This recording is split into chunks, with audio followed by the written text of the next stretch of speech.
संगवारी और राम राम जय जोहार। अभी हमन जगदलपुर में और अभी हमन जावत हन एक बहुत ही सुघर गांव जे जगदलपुर से कुछ दूरी में है और वो विश्व के सबसे सुंदर गांव में से टॉप 20 में भी जगह बनाए हैं।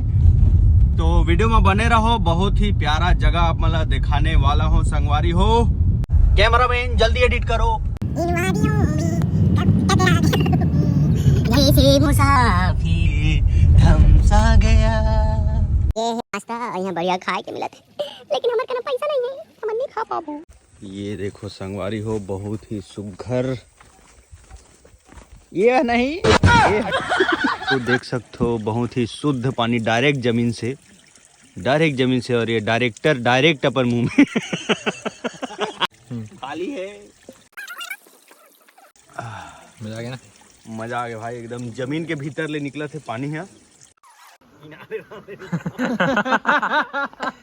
हमारा नाव रुक गए, धस गए। देखा तेरा अलग से एरहान देखो भाई, एक तरफा झुक गए भैया, नहीं घुमा पाओ, नहीं घुमा सको बोल।